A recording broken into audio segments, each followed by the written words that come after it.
हरे कृष्णा। सभी का स्वागत है। आज हम फिर से 14वां अध्याय देखने वाले हैं। कल कुछ श्लोक देखे थे और आज उसके बाद का पाठ हम देखने जा रहे हैं। तो मैं पहले मंगलाचरण कर लेती हूँ और उसके बाद हम आगे बढ़ते हैं। ओम अज्ञानतिमिरान्धस्य ज्ञानाञ्जनशलाकया चक्षुरुन्मीलितं येन तस्मै श्रीगुरवे नमः। श्रीचैतन्यमनोभीष्टं स्थापितं येन भूतले स्वयं रूपः कदा मह्यं ददाति स्वपदान्तिकं। वन्देऽहं श्रीगुरो श्रीयुतपदकमलं श्रीगुरुन् वैष्णवांश्च श्रीरूपं साग्रजातं सहगण रघुनाथान्वितं तं सजीवं साद्वैतं सावधूतं परिजनसहितं कृष्णचैतन्यदेवं श्रीराधाकृष्णपादान् सहगण ललिता श्रीविशाखान्वितांश्च हे कृष्ण करुणा सिंधु दीनबंधु जगतपते गोपेश गोपिका कांत श्री राधा कांत नमोस्तुते तप्त कांचन गौरांगी राधे वृंदावनेश्वरी।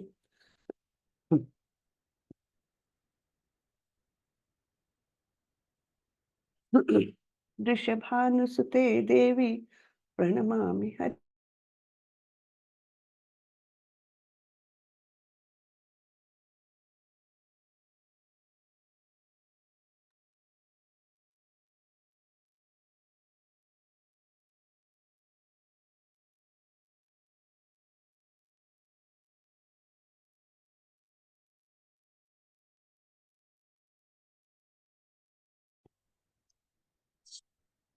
हरे कृष्ण। मैं माता जी कर दूं।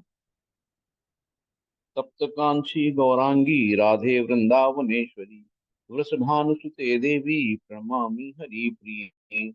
जय श्री कृष्ण चैतन्य प्रभु नित्यानंदा श्री अद्वैत गदाधर श्रीवासादि गौर भक्त वृंदा।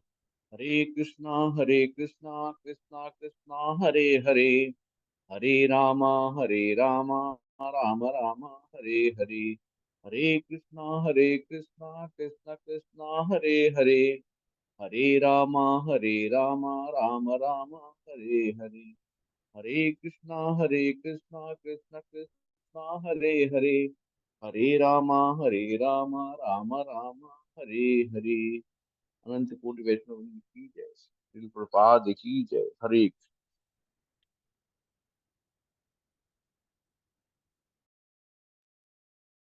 सॉरी, बहुत सॉरी। धन्यवाद प्रभु, कंप्लीट कर दिया आपने। तो आज हम देखने वाले हैं प्रकृति के 3 गुण, इस अध्याय का उर्वरित अंश। हमने कल करीबन 12वें श्लोक तक कर लिया था।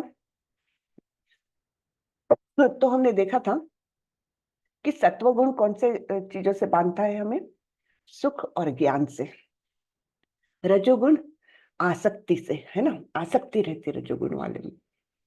और तमोगुण को बांधता है अज्ञान, है ना। और उनका फल कैसा रहता है तमोगुण का? आलस, प्रमाद, नींद, ये सब तामसी लोगों में ज्यादा दिखता है। तो यहाँ पर हम देखते हैं 13वें श्लोक में, अप्रकाशो प्रवृत्तिश्च प्रमादो मोह एव च तमस्येतानि जायन्ते विवृद्धे कुरु नंदन। जब तमोगुण में वृद्धि हो जाती है तो हे कुरुपुत्र, अंधेरा, जड़ता, प्रमत्तता, तम मोह का प्राकट्य होता है। तो जहां पर निश्चित रूप से जहां प्रकाश नहीं होता वहां ज्ञान अनुपस्थित रहता है ना। तो प्रकाश को पैरेलल बता है ज्ञान से और अंधकार का पैरेलल है अज्ञान से। तो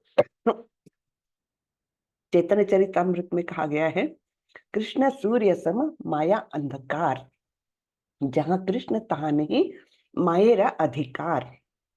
तो जहां पर भी कृष्ण है तो वहां पर माया नहीं आ सकती, माया हमको छू नहीं सकती। अगर हम कृष्ण के भक्त हैं, कृष्ण के लिए ही सब कुछ करते हैं, है ना, तब सभी हमारी क्रियाएं अगर कृष्ण के लिए है तब हमको माया छू नहीं सकेगी।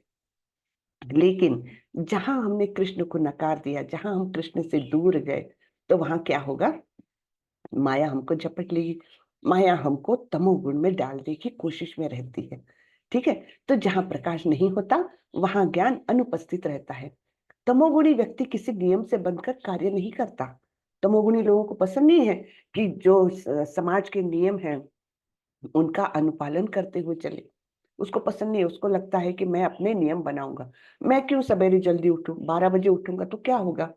इस तरीके से उनका विचार, उनके विचारधारा इस प्रकार से रहती है। उनको कोई नियम में बंधकर रहना अच्छा नहीं लगता, तो वह अकारण ही अपनी सनक के अनुसार कार्य करना चाहता है। यद्यपि उसमें कार्य करने की क्षमता होती है, किंतु वह परिश्रम नहीं करना चाहता, है ना। अच्छे भले तगड़े जवान लोग भी क्या करते हैं? आलस में दिन बिताते हैं, करना ही नहीं है उनको काम, है ना। यह मोह कहलाता है। यद्यपि चेतना रहती है, लेकिन जीवन निष्क्रिय रहता है। ये तमोगुण के लक्षण है। तो ये बहुत इंपॉर्टेंट है कि तमोगुण के लक्षण हम में कहीं प्रकट हो रहे क्या, थोड़ा सा हमने बार बार सोचना चाहिए। इससे तो बहुत दूर रहे, है ना। यदा सत्वे प्रवृद्धे तु प्रलयं याति देहभृत् तदोत्तम विदाम लोकान अमलान प्रतिपद्यते। जब कोई सतोगुण में मरता है तो उसे महर्षियों के विशुद्ध उच्चतर लोकों की प्राप्ति होती है। यानी अब मरने के बाद, इस देह को छोड़ने के बाद कौन से गुण में मृत्यु होने से कौन सा गंतव्य प्राप्त होता है, इसके बारे में अभी भगवान बता रहे हैं। तो जो सतोगुण में मरता है, इस देह को छोड़ता है, उसे महर्षियों के विशुद्ध उच्चतर लोकों की प्राप्ति होती है। यानी उसको उच्च स्थान मिलता है, क्योंकि सतोगुणी है। उसने अच्छा जीवन बिता है, सुखमय और ज्ञान युक्त। उसने बुराइयां नहीं की है ना। तो उसके पाप जो पहले के पाप संचय होगा भी, तो वो धीरे धीरे कम हो गया है, पुण्य का संचय बढ़ गया है। तो इस प्रकार वो कहाँ जाता है? उच्च लोकों में जाता है। तो सतोगुणी व्यक्ति ब्रह्मलोक या जनलोक जैसे उच्च लोकों को प्राप्त करता है और वहां दैवी सुख भोगता है। अमलान शब्द महत्वपूर्ण है। इसका अर्थ है रजो तथा तमोगुण से मुक्त। अमलान है ना, मल से रहित, मैल से रहित। ऐसा जो है व्यक्ति, यानी क्या है, उसमें रजोगुण और तमोगुण नहीं है। यानी ही क्या, रजोगुण और तमोगुण दोनों भी खराब है।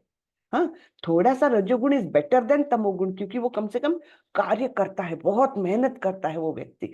लेकिन तमोगुणी तो बहुत आलसी रहता है। लेकिन फिर भी रजोगुण फिर भी अच्छा नहीं है। तो सत्व गुण कम से कम हमने अचीव करना ही है ना। अमलान शब्द का महत्व है कि कोई भी मैल नहीं है उसमें, रजोगुण और तमोगुण का। भौतिक जगत में अशुद्धियां है, लेकिन सतोगुण सर्वाधिक शुद्ध रूप है। विभिन्न जीवों के लिए विभिन्न प्रकार के लोग हैं। जो लोग सतोगुण में मरते हैं वे उन लोगों को जाते हैं जहां महर्षि तथा महान भक्तगण रहते हैं। ठीक है। तो सत्वगुण में मरने वाले लोगों का गंतव्य है उच्च लोक, अच्छे लोकों में जाते हैं। वहां उनको प्रचुर मात्रा में इंद्रिय सुख का उपभोग करने मिलता है। लेकिन फिर भी ये याद रखिए कि कोई भी उच्च लोक जो है इस ब्रह्मांड में, वो फिर भी भौतिक जगत में है ना। यानी सतोगुण से भी वो आध्यात्मिक जगत में नहीं जा रहे हैं। आध्यात्मिक जगत कैसा है? वहां पर ना प्रलय होता है और ना सृजन होता है। वहां पर सब मतलब सुखमय, सबसे अच्छा जगत है वो आध्यात्मिक जगत है। और एक बात बता दूं आपको कि भौतिक जगत है ना, ये टोटल क्रिएशन के सिर्फ 1/4 है। हाँ? तो 3/4 ऑफ सारी ही जीव जो है वो कहाँ है? आध्यात्मिक जगत में। यानी हम लोग कहाँ हैं? जेल में हैं। तो जैसे एक शहर की पॉपुलेशन की बहुत छोटा अनुपात जो है वो जेल में रहता है, वैसा ही सृष्टि के संपूर्ण क्रिएशन का बहुत छोटा पार्ट भौतिक जगत में है। और हम वो अ, बदनसीब बोले या अपराधी बोले अपने आप को, है ना। तो हम वो लोग हैं जो भौतिक जगत में आके गिरे हैं। तो मेजॉरिटी कहाँ पर है जीवों की? आध्यात्मिक जगत में। लेकिन सत्व गुण भी हमें आध्यात्मिक जगत में नहीं ले जा सकता। ठीक है। अब रजोगुण के देखेंगे। रजसी प्रलयं गत्वा कर्म संगीषु जायते तथा प्रलीनस्तमसि मूढ़योनिषु जायते। जब कोई रजोगुण में मरता है तो वह सकाम कर्मियों के बीच में जन्म ग्रहण करता है, और जब कोई तमोगुण में मरता है तो वह पशु योनि में जन्म धारण करता है। ठीक है, तो ये तीनों का गंतव्य बता दिया। सत्वगुणी मरता है तब वो उच्च लोकों में जाता है, रजोगुणी कर्मियों के बीच में अर्थात इसी भौतिक जगत में जन्म लेता है। लेकिन तमोगुणी क्या करता है, वो तो पशु योनियों में जाता है। तो यानी निम्न योनि में गया, यानी उसका कितना कितना नुकसान हो गया है ना। क्योंकि ऐसे तो मनुष्य जन्म इतना दुर्लभ है, 84 लाख योनियां पार करके ये जन्म, मनुष्य जन्म जो दुर्लभ मानुषम जन्म है ना, ये हमको मिला है। उसके बाद फिर से हम अगर पशु योनि में गए तो जो नेचुरल इवोल्यूशनरी प्रोसेस है उससे आते आते आते पता नहीं कितने करोड़ जन्मों के बाद हमें फिर से मनुष्य योनि मिलेगी। इसलिए ये जन्म हमने बिल्कुल व्यर्थ नहीं गंवाना है, इतना ध्यान में रखना है हमको, है ना। तो इस प्रकार रजोगुणी और तमोगुणी लोगों का भी गंतव्य हमने देखा। फिर आगे बढ़ते हैं। कर्मणा सुकृतस्याहुः सात्विकं निर्मलं फलम, रजसस्तु फलम दुःखम, अज्ञानम तमसः फलम। पुण्य कर्म का फल शुद्ध होता है और सात्विक कहलाता है, लेकिन रजोगुण में संपन्न कर्म का फल दुख होता है, और तमोगुण में किए गए कर्म मूर्खता के प्रतिफलित होते हैं। तो ये हम तीनों गुणों का ये देख रहे हैं कि उनके कर्म के फल कैसे होते हैं ना। तो सात्विक क्या कहलाते हैं, जो शुद्ध फल है उसको, यानी अच्छे कुछ मतलब समाज में जो अच्छाई है उसको लेकर आने वाले फल जो है वो सात्विक कहलाते हैं। और रजोगुण से क्या मिलता है, निश्चित रूप से दुख मिलता है। आप बोलेंगे ऐसा कैसे, दुख क्यों मिलेगा भाई, वो तो इतना काम कर रहा है, पैसा कमा रहा है, घर के लिए अच्छा कर रहा है, परिवार के लिए अच्छा कर रहा है, सब ठीक है, लेकिन अल्टीमेटली उसको दुख ही मिलेगा, क्योंकि उसकी आसक्ति कभी कम नहीं होगी, उसका आकांक्षाएं जो है, इच्छाएं जो है, वो कभी उनका शमन नहीं होगा। तो इस प्रकार, अरे ये क्या हुआ, तो इस प्रकार होगा क्या, एक मिनट, हाँ। तो इस प्रकार से हाँ, अब ये क्या नया,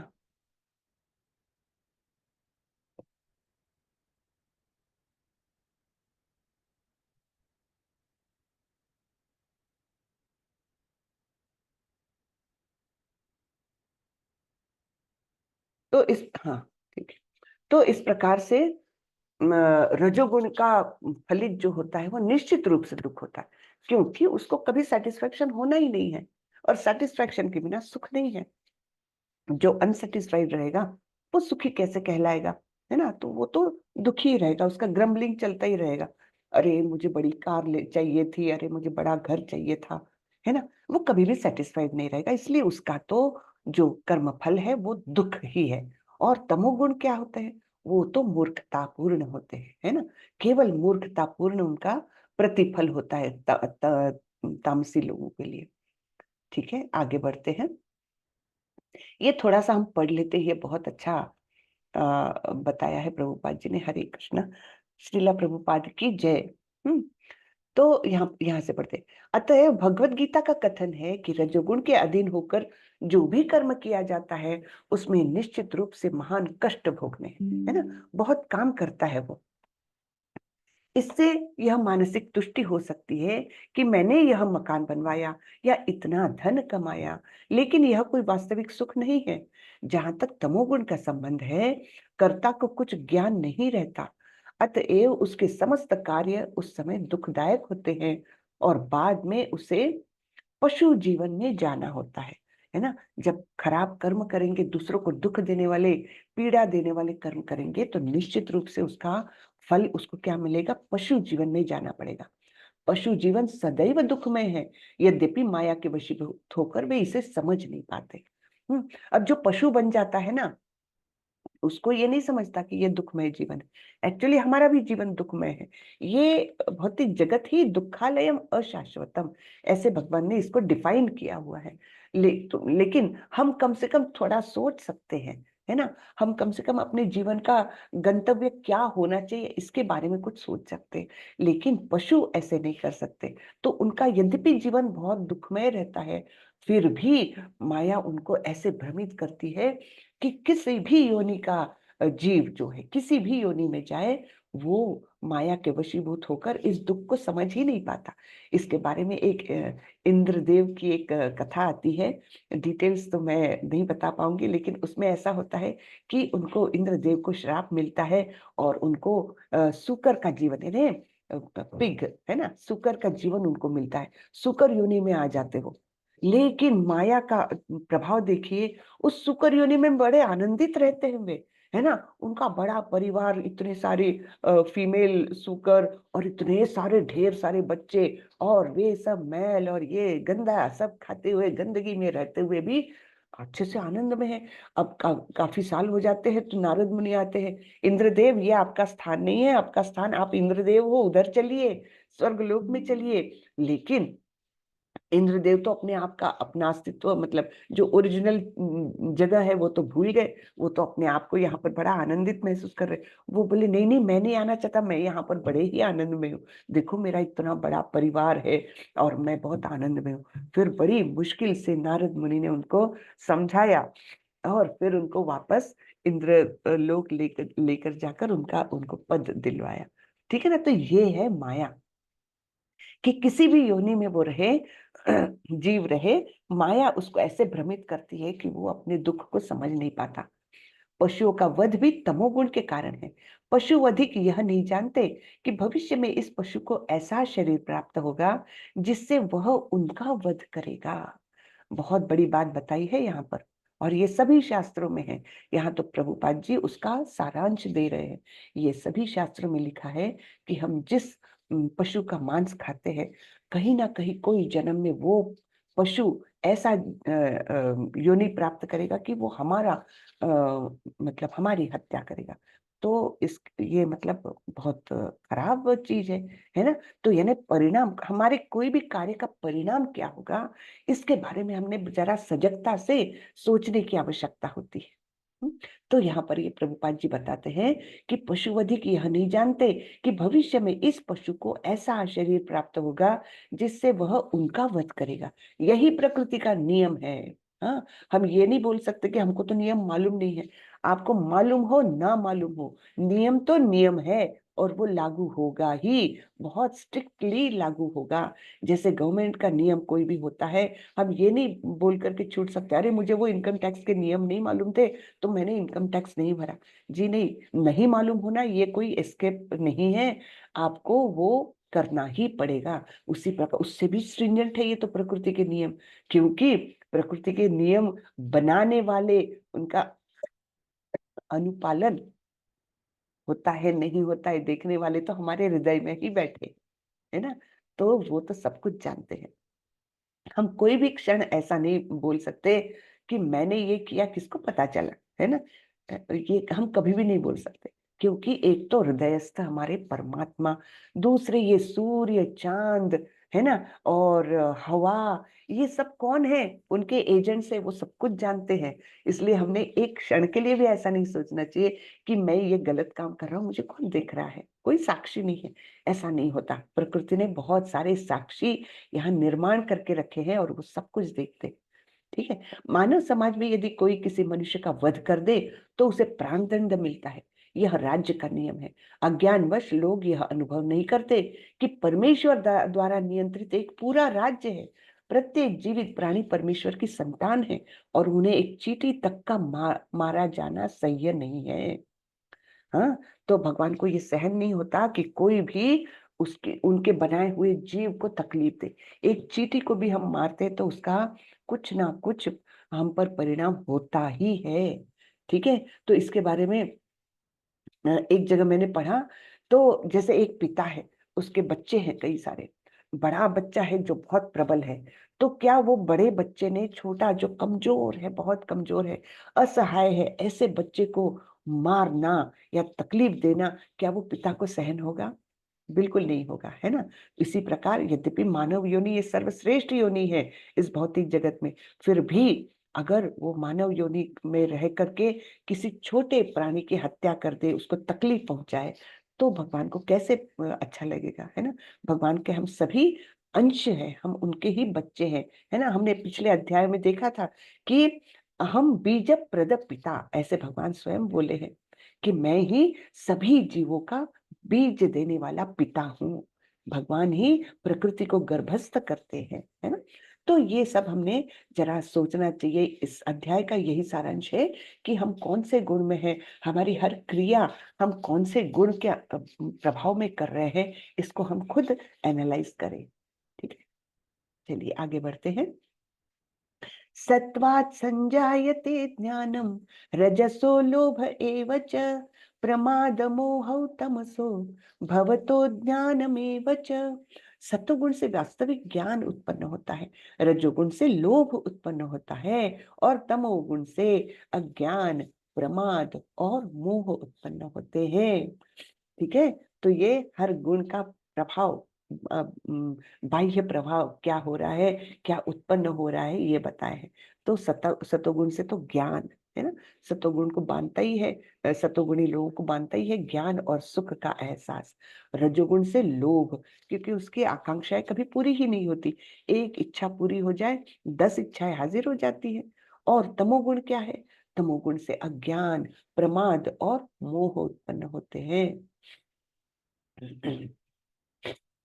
ऊर्ध्वं गच्छन्ति सत्त्वस्था मध्ये तिष्ठन्ति राजसः जघन्यगुणवृत्तिस्था अधो गच्छन्ति तामसः।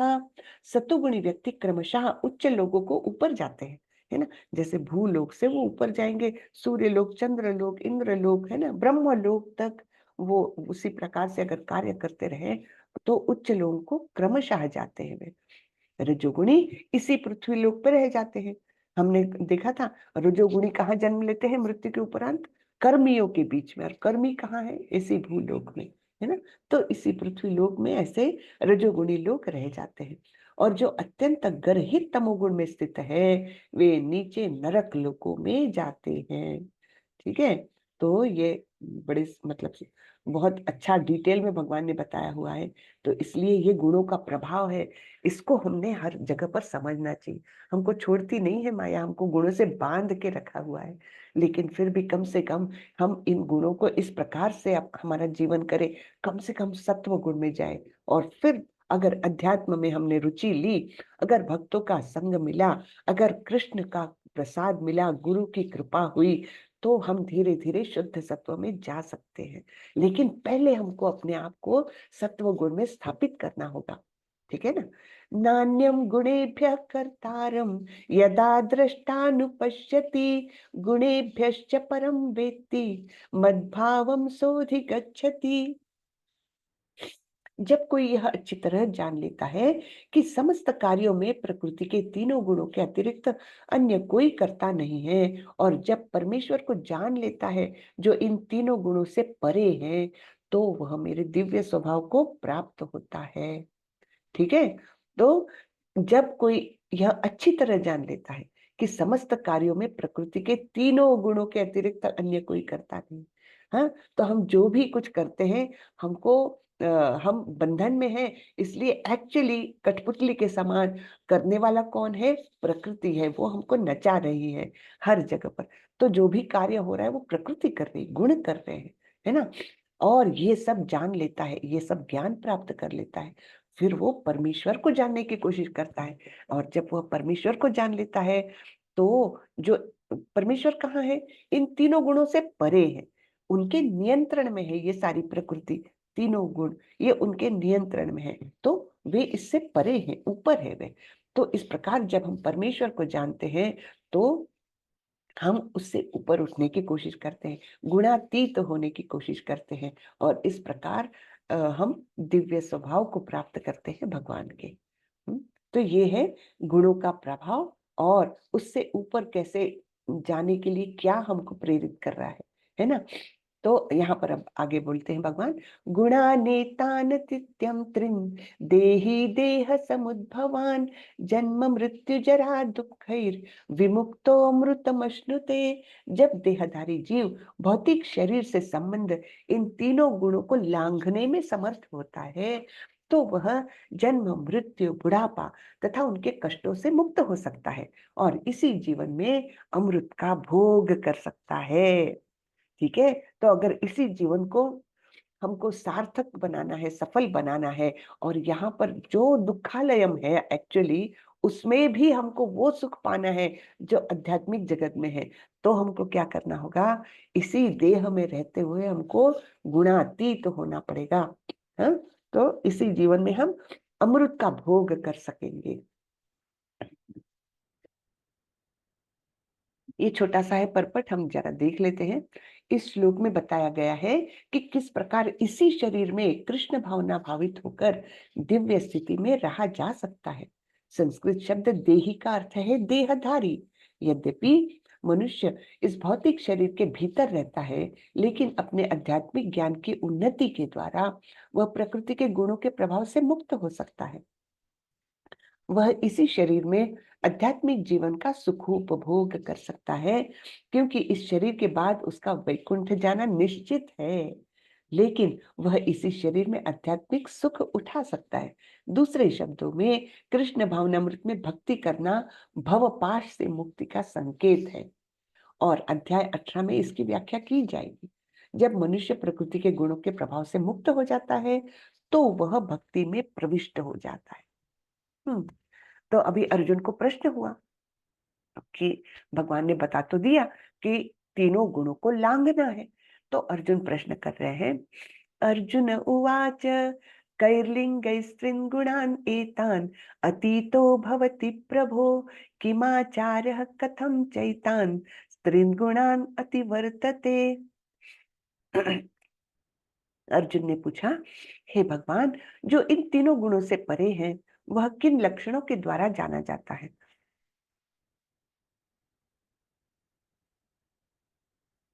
उसका आचरण कैसा होता और वह प्रकृति के गुणों को किस प्रकार लांघता है ना? तो भगवान ने बता तो दिया कि 3 गुणों के परे जाना है, लेकिन कैसे जानेंगे हम, है ना? उसके लक्षण क्या है, उसका आचरण कैसा है और वह किस प्रकार लांघता है, ये अर्जुन के प्रश्न है अभी।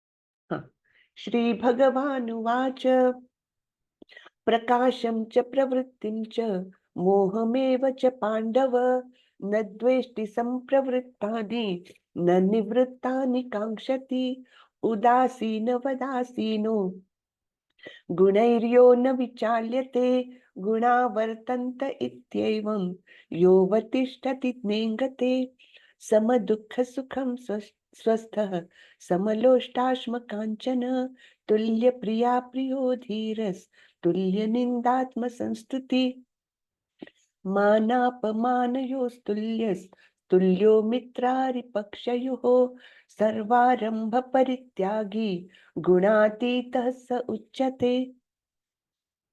तो भगवान बता रहे हैं, भगवान ने कहा है, पांडुपुत्र, जो प्रकाश आसक्ति तथा मोह के उपस्थित होने पर न तो उससे घृणा करता है और न लुप्त हो जाने पर उसकी इच्छा करता है, जो भौतिक गुणों की इन समस्त प्रतिक्रियाओं से निश्चल तथा अविचलित रहता है और यह जानकर कि केवल गुण ही क्रियाशील है, उदासीन तथा दिव्य बना रहता है, जो अपने आप में स्थित है और सुख तथा दुख को एक समान मानता है, जो मिट्टी के ढेले, पत्थर एवं स्वर्ण के टुकड़े को समान दृष्टि से देखता है, जो अनुकूल तथा प्रतिकूल के प्रति समान बना रहता है, जो धीर है और प्रशंसा तथा बुराई, मान तथा अपमान में समान भाव से रहता है, जो शत्रु तथा मित्र के साथ समान व्यवहार करता है और जिसने सारे भौतिक कार्यों का परित्याग कर दिया है, ऐसे व्यक्ति को प्रकृति के गुणों से अतीत कहते हैं। ठीक है, भगवान ने डिटेल में उत्तर दिया है, तो हम थोड़ा थोड़ा इसको जानने की कोशिश करेंगे। तो जो प्रकाश, आसक्ति तथा मोह, ये क्या है? तीन। प्रकाश है सत्वगुण का लक्षण, आसक्ति है रजोगुण का लक्षण, और मोह क्या है? तमोगुण का लक्षण। तो ये उसके उस पर हावी होने को देखेंगे, है ना, गुण उसको छोड़ेंगे नहीं, है ना। तो ये तीनों गुण उस पर हावी होने को देख रहे हैं, लेकिन वो कैसा है? ना तो उससे घृणा करता है, अरे अरे मेरे मन में ये ऐसा मोह क्यों आ रहा मुझ पर, घृणा भी नहीं करेगा और आसक्ति भी नहीं रहेगी कि चलो मुझ में सत्वगुण ज्ञान मार्ग मुझे दिखाई दे रहा है, तो वो मुझे मुझे इच्छा है मैं उसी में रहूं। ये भी नहीं, न तो घृणा करता है और न लुप्त हो जाने पर उसकी इच्छा करता है। यानी क्या? वो कुछ भी हो जाए, मन में कुछ भी विचार आए, मतलब कभी आसक्ति आ सकती, कभी मोह आ सकता है, लेकिन उससे वो अछूता रहता है, ना तो उससे घृणा करता है और ना उसकी इच्छा करता है। ठीक है, निश्चल बना रहता है वो। जो भौतिक गुणों की इन समस्त प्रतिक्रियाओं से निश्चल तथा अविचलित रहता है, और ये जानता है वो कि केवल गुण ही क्रियाशील है।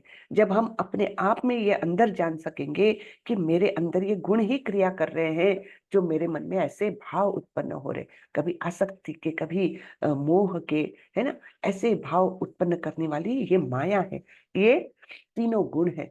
तो इसी प्रकार से फिर वो दुनिया को भी देखेगा, है ना, ये जान लेता है वो कि केवल गुण ही क्रियाशील है, तो दूसरों के बारे में भी वो ऐसे ही सोचने लगता है, और तब दूसरों के कोई भी व्यवहार से वो उदासीन और दिव्य बना रहता है। हम्म, खुद के भी व्यवहार से वो खुद तो व्यवहार नहीं करेगा वो, क्योंकि सारे चीजों को कैसे अनासक्ति से देख रहा है, निश्चल होके देख रहा है, लेकिन दूसरों के जब ऐसे देखेगा, तब वो जान पाएगा कि ये उस पर गुण हावी हो रहे हैं। तो इस प्रकार से वो उदासीन और दिव्य बना रहेगा। जो अपने आप में स्थित है, यानी आत्मा राम अपने आप में स्थित है, उसको बाहरी दुनिया से, भौतिक दुनिया से बहुत ज्यादा ताल्लुकात नहीं रखता, जितने आवश्यकता है केवल उतना ही। हम्म, तो इस प्रकार वो अपने आप में ही स्थित है और सुख और दुख को एक समान मानता है। ये हमने स्थित प्रज्ञ के लक्षणों में भी देखा था, सुख दुखे समे कृत्वा लाभा लाभौ जया जयौ, है ना। ये हमने वहां पर भी देखा था दूसरे अध्याय में, जब भगवान स्थित प्रज्ञ के लक्षण बताते हैं। तो सुख और दुख को एक समान मानता है, जो मिट्टी के ढेले, पत्थर एवं स्वर्ण के टुकड़े को भी एक समान दृष्टि से देखता है। अब आप बोलेंगे ये तो मूर्खता हुई, हाँ, कि मिट्टी का ढेला और सोना एक जैसा ही मानेगा, है ना। तो ये मूर्खता नहीं, ना तो उसको कोई चीज में आसक्ति है और ना घृणा है, यही ये दर्शाता है। ठीक है, ना कोई चीज से आसक्ति, ना कोई चीज से घृणा, जो अनुकूल तथा प्रतिकूल के प्रति समान बना रहता है, जो धीर है और प्रशंसा तथा बुराई, मान तथा अपमान में समान भाव से रहता है, जो शत्रु तथा मित्र के साथ समान व्यवहार करता है, और जिसने सारे भौतिक कार्यों का परित्याग कर दिया है, ऐसे व्यक्ति को प्रकृति के गुणों से अतीत कहना चाहिए। अब भौतिक कार्यों का परित्याग कर दिया यानी क्या? यानी उसके सारे काम जो है वो आध्यात्मिक हो जाते हैं, उच्च स्तर के हो जाते हैं, है ना। तो इस प्रकार जो है उसको कहते हैं वो गुणों से पार हो गया। हम्म, ये पर्पल जरा बड़ा है, नहीं तो बड़ा अच्छा है, सुंदर। मां च यो व्यभिचारेण भक्ति योगेन सेवते सगुणान् समितित्येतान् ब्रह्म भूयाय कल्पते। जो समस्त परिस्थितियों में अविचलित भाव से पूर्ण भक्ति में प्रवृत्त होता है, वह तुरंत ही प्रकृति के गुणों को लांघ जाता है और इस प्रकार ब्रह्म के स्तर तक पहुंच जाता है। ठीक है, तो पूर्ण भक्ति में भी वो लगा हुआ है और अविचलित है, तो इस प्रकार का व्यक्ति तुरंत ही गुणों को लांघ जाता है। अब तीनों गुणों को लांग गया तो ब्रह्म के स्तर तक पहुंच गया। ये ब्रह्म कौन सा स्तर है? ये ब्रह्म लोक नहीं है, ये ब्रह्म ज्योति वाला स्तर है, जो भगवान के शरीर से निकलने वाला तेज है। हमने इसके पहले भी देखा था कि 3 स्तर होते हैं भगवान को जानने के। कौन से? एक ब्रह्मन स्टेज, दूसरा परमात्मा, और तीसरा है भगवान। तो ये पहला स्टेज है ब्रह्म स्तर तक, तो वो वैसे ही पहुंच गया गुणातीत होते से। ठीक है। तो यह श्लोक अर्जुन के तृतीय प्रश्न के उत्तर स्वरूप है। प्रश्न है, दिव्य स्थिति प्राप्त करने का साधन क्या है? जैसा कि पहले बताया जा चुका है, यह भौतिक जगत प्रकृति के गुणों के चमत्कार के अंतर्गत कार्य कर रहा है। मनुष्य को गुणों के कर्मों से विचलित नहीं होना चाहिए। उसे चाहिए कि अपनी चेतना ऐसे कार्यों में न लगाकर उसे कृष्ण कार्यों में लगाए। कृष्ण कार्य भक्ति योग के नाम से विख्यात है, जिनमें सदैव कृष्ण के लिए कार्य करना होता है। तो भक्ति योग कोई निठल्लापन नहीं है। कि ये नहीं कि हम सब छोड़ छाड़ करके बस हम भक्ति कर रहे हैं, हम एक जगह बैठे रहे। बिल्कुल नहीं है। भक्ति यानी भक्तिमय सेवा। तो उसमें सेवा निहित है भक्ति में, और सेवा अत्यंत कार्यशील होती है। ठीक है। तो कभी भी ये हमने मिसअंडरस्टैंड नहीं करना चाहिए कि कोई भक्ति कर रहा है यानी वो निठल्ला हो गया, निष्क्रिय हो गया। बिल्कुल नहीं। भक्त हमेशा बहुत ज्यादा क्रियाशील होता है, नॉर्मल लोगों से भी बहुत ज्यादा क्रियाशील होता है। आप लोगों को एक बात बताना चाहूंगी, शेयर करना चाहूंगी। अभी हम लोग गए थे ना उद्घाटन के लिए मंदिर के, मंगलोर गए थे। बहुत सुंदर मंदिर बना है। तो वहां पर हमने देखा भक्त लोग कितनी मेहनत कर रहे थे। यानी हम सोच ही नहीं सकते, 5-6 दिनों तक 1 घंटा भी रेस्ट नहीं करते थे। है ना? तो यानी ये कहाँ से इतनी शक्ति आ जाती है? ये कृष्ण देते हैं।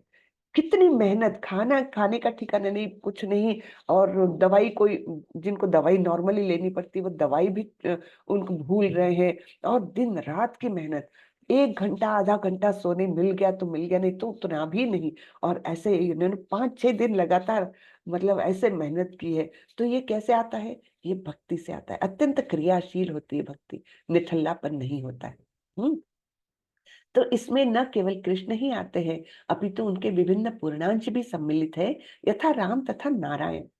तो ये राम, नारायण इत्यादि जो है वो भगवान के पूर्णांश है। नरसिंह देव, है ना, ये सब पूर्णांश है। वो नित्य रूप में उपस्थित रहते हैं। तो हम किसी की भी भक्ति कर सकते हैं, ऐसे नहीं कि केवल हमको कृष्ण का ही करना है। उनके पूर्णांश में कोई भी हम भक्ति के लिए हम अपने अंदर के रस के अनुसार, हमारे अपने अंदर के रिलेशंस के अनुसार हम किसी भी पूर्णांश को भक्ति के लिए हम ले सकते हैं। है ना? तो उनके असंख्य अंश हैं। जो कृष्ण के किसी भी रूप या उनके पूर्णांश की सेवा में प्रवृत्त होता है, उसे दिव्य पद पर स्थित समझना चाहिए। यह ध्यान देना होगा कि कृष्ण के सारे रूप पूर्णतया दिव्य और सच्चिदानंद स्वरूप है। हम्म तो किसी भी रूप में अगर वो भक्ति में लग गया तो तुरंत से वो गुणातीत होकर के ब्रह्म स्तर तक चले जाता है। ब्रह्मणो हि प्रतिष्ठाहम् अमृतस्याव्ययस्य च शाश्वतस्य च धर्मस्य सुखस्य एकांतिकस्य च। और मैं ही उस निराकार ब्रह्म का आश्रय हूँ, जो अमर्त्य, अविनाशी तथा शाश्वत है और चरम सुख का स्वाभाविक पद है। तो ब्रह्म क्या है? भगवान यहाँ पर एकदम क्लियरली बता रहे हैं, ब्रह्म क्या है? मेरे आश्रय में ही है। यानी क्या? ब्रह्म ज्योति, ब्रह्म तेज जो है, ब्रह्म ज्योति जो है, वो मेरे से ही निकली हुई है। ये यहाँ पर बिल्कुल स्पष्ट कर रहे हैं भगवान। मैं ही उस निराकार ब्रह्म का आश्रय हूँ। और ये कैसा है ब्रह्म? अमर्त्य है, अविनाशी है और शाश्वत है, और चरम सुख का स्वाभाविक पद भी है। तो हम श्रीला प्रभुपाद से द्वारा लिखा गया तात्पर्य थोड़ा सा पढ़ेंगे। ब्रह्म का स्वरूप है अमरता, अविनाशिता, शाश्वतता तथा सुख। ब्रह्म तो दिव्य साक्षात्कार का शुभारंभ है ना? पहली स्टेज है ब्रह्म। भगवान को जानने के लिए ये पहली स्टेज है। परमात्मा इस दिव्य साक्षात्कार के मध्य या द्वितीय अवस्था है, और भगवान परम सत्य के चरम साक्षात्कार है। अतएव परमात्मा तथा निराकार ब्रह्म दोनों ही परम पुरुष के भीतर रहते हैं। 7वें अध्याय में बताया जा चुका है कि प्रकृति परमेश्वर की अपरा शक्ति की अभिव्यक्ति है। भगवान इस अपरा प्रकृति में परा प्रकृति को गर्भस्थ करते हैं और भौतिक प्रकृति के लिए यह आध्यात्मिक स्पर्श है। जब इस प्रकृति द्वारा बद्ध जीव आध्यात्मिक ज्ञान का अनुशीलन करना प्रारंभ करता है तो वह इस भौतिक जगत के पद से ऊपर उठने लगता है और क्रमशः परमेश्वर के ब्रह्म बोध तक उठ जाता है। ठीक है, तो ये आखिरी श्लोक था। ब्रह्मणो प्रतिष्ठाम अमृतस्या अव्ययस्य च शाश्वतस्य च धर्मस्य सुखस्य एकांतिकस्य च। ठीक है, तो ये आखिरी श्लोक हुआ। तो यहाँ पर भगवान ने बताया किस प्रकार हम गुणातीत हो सकते हैं और गुणातीत होने के बाद हम कौन सी स्टेज में जा सकते हैं तुरंत ही। तो हम सीधे ब्रह्म की स्तर तक जा सकते हैं गुणातीत होने पर। तो ये बहुत इंपॉर्टेंट ऐसा अध्याय हमने देखा, 14वां अध्याय, जिसमें हमने तीनों गुणों के बारे में विस्तार से सुना भगवान से। तो इसके बारे में किसी को कोई प्रश्न हो तो जरूर पूछिए। हरे कृष्णा। हरे कृष्णा। हरे कृष्णा। हरे जी प्रभु। सोहन प्रभु, कुछ पूछना है? हरे कृष्णा। माता जी, मेरा ये प्रश्न है कि मतलब ज्ञान का मतलब शाब्दिक अर्थ क्या है? क्या? ज्ञान? ज्ञान का अर्थ? हाँ माता जी। ज्ञान का अर्थ है जानकारी हासिल करना। और जानकारी किसके बारे में? एक्चुअली ज्ञान शब्द ये केवल भगवान के बारे में, यानी जीव, परमात्मा और प्रकृति, इनके बारे में जो जानकारी है उसको ज्ञान कहा गया है शास्त्रों में।